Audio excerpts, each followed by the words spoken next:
Le Seigneur soit avec vous. Évangile de Jésus-Christ selon saint Luc. En ce temps-là, voici qu'un docteur de la loi se leva et mit Jésus à l'épreuve en disant, « Maître, que dois-je faire pour avoir en héritage la vie éternelle? » Jésus lui demanda, « Dans la loi, qu'y a-t-il décrit? Et comment lis-tu? » L'autre répondit, « Tu aimeras le Seigneur ton Dieu de tout ton corps, cœur et de toute ton âme, et de toute ta force, et de toute ton intelligence, et ton prochain comme toi-même. » Jésus lui dit, « Tu as répondu correctement, fais ainsi et tu vivras. » Mais lui, voulant se justifier, dit à Jésus, « Et qui est mon prochain? » Jésus reprit la parole. Un homme descendait de Jérusalem à Jéricho. Il tomba sur des bandits. Ceux-ci, après l'avoir dépouillé et roué de coups, s'en allèrent, le laissant à moitié mort. Par hasard, un prêtre descendait par ce chemin. Il le vit et passa de l'autre côté. De même, un Lévite arriva à cet endroit. Il vit et passa de l'autre côté. Mais un Samaritain qui était en route arriva près de lui. Il le vit et fut saisi de compassion. Il s'approcha et pansa ses blessures en y versant de l'huile et du vin. Puis il le chargea sur sa propre monture, le conduisit dans une auberge et prit soin de lui. Le lendemain, il sortit 2 pièces d'argent et les donna à l'aubergiste en lui disant, « Prends soin de lui, tout ce que tu auras dépensé en plus, je te le rendrai quand je repasserai. » Lequel des 3, à ton avis, a été le prochain de l'homme tombé aux mains des bandits? Le docteur de la loi répondit, « Celui qui a fait preuve de pitié envers lui. » Jésus lui dit, « Va, et toi aussi, fais de même. » Acclamons la parole de Dieu.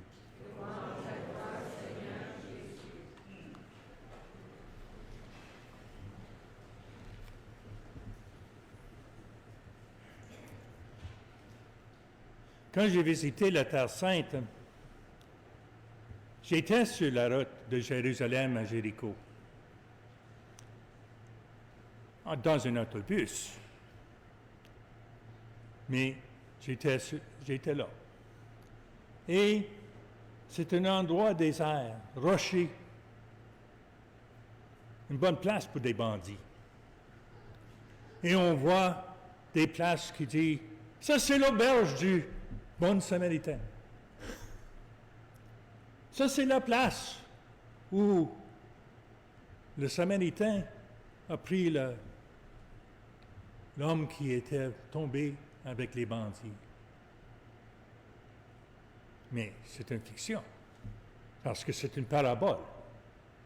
Mais c'était assez commun, parce que de passer des 2 villes qui étaient assez grandes, Jéricho et Jérusalem, ça voulait dire que vous avez des affaires et vous portez de l'argent. Un bon endroit pour des bandits. Mais qu'est-ce que c'est cette parabole? Pourquoi est-ce que Jésus a dit cette parabole pour indiquer qui est un prochain? Moi, je pense que c'était pour nous demander, est-ce que moi, je vais me mettre à l'épreuve pour démontrer que je suis le prochain de celui qui est en besoin? Parce qu'on a toujours des excuses. Un prêtre ne pouvait pas toucher un mort ou un blessé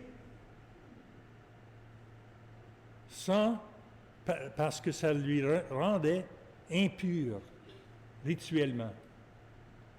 Il ne pouvait pas fonctionner. Un lévite, peut-être c'était un lévite qui partait de Jéricho pour aller à Jérusalem, comme le père de Saint Jean-Baptiste, pour avoir des ouvrages dans le temple. S'il touchait l'homme, il sera impur. Il ne pouvait pas faire ses devoirs. Des excuses. Parce que Jésus demandait à le docteur de la loi, qu'est-ce qui est plus important, la vie d'un homme ou un rituel? Qu'est-ce qui est plus important?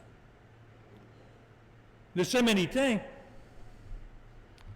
en trouvant l'homme, ne demandait pas est-ce que c'est un autre Samaritain, est-ce que c'est un Juif, parce que les Samaritains et les Juifs, c'était ennemis. Ne demandait pas ça. Il regardait un homme en besoin. La vie de charité. L'amour de Dieu, c'est pas assez. Il faut aimer notre prochain. Mais qu'est-ce que ça veut dire? Qu'est-ce que ça veut dire aimer le prochain?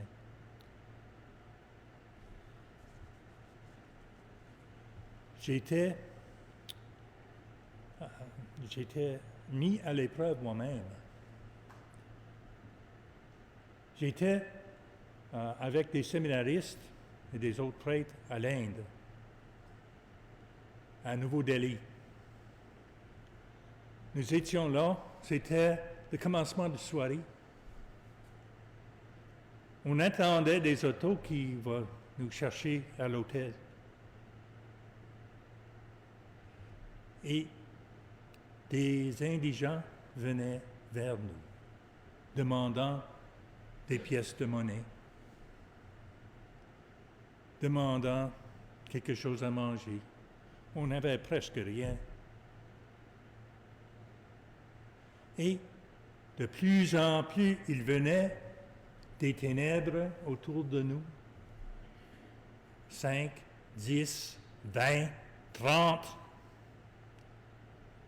Et j'ai demandé aux autres prêtres, est-ce qu'on ne devrait pas rester ici? Ils disaient, oh non, ça ne fait rien.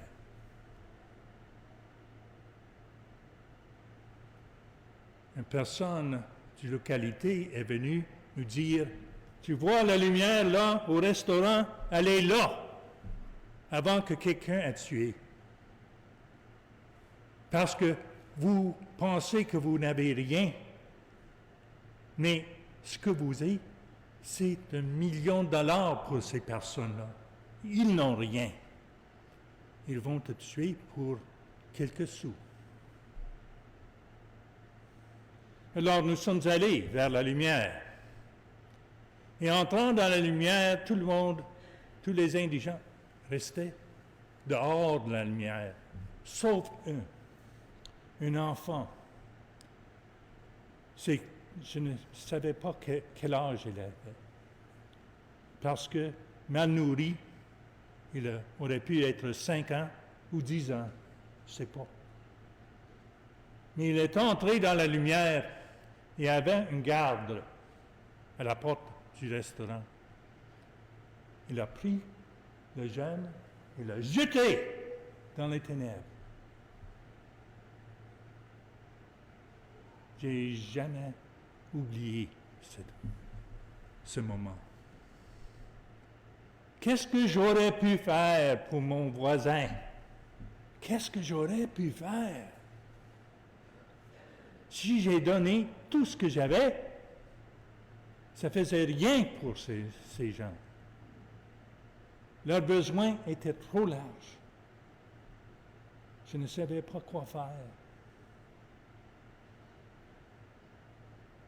Est-ce que c'était une excuse? Je me demandais, est-ce que c'était une excuse? Mais c'était mon voisin. C'était mon frère, là, le petit garçon. C'était mon frère. Qu'est-ce que j'aurais pu faire? Je ne sais pas. À ce moment, je ne sais pas. Est-ce que j'étais le lévite ou le prêtre? À ce moment, je ne sais pas. J'ai prié sur cette occasion beaucoup de fois. Et ça m'a fait l'idée que il faut que je fasse ce que je peux. Il faut que je fasse ce que je peux. Que je donne des charités que je sais que l'argent va pour les aider, pour aider ces personnes comme ça, pour aider les pauvres, pour aider les réfugiés. Je ne suis pas un millionnaire, je ne peux pas donner des millions. Je peux donner $100, 200, 300. C'est tout.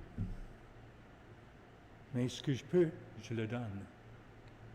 Et si quelqu'un vient, j'essaie de les aider. Je n'aime pas l'idée de passer à l'autre côté. Il faut que je fasse ce que je peux. Il faut que tout le monde fasse qu'on peut.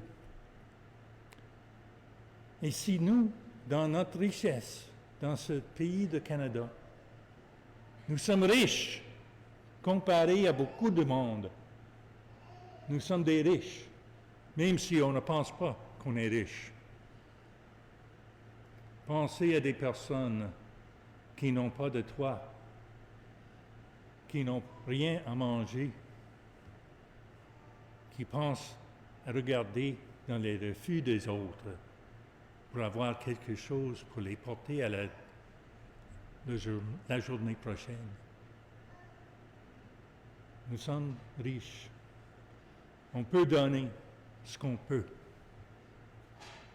Ça, c'est l'histoire ici. Qui est notre voisin? C'est ce petit garçon jeté dans les ténèbres. Ce sont les pauvres du monde, les réfugiés.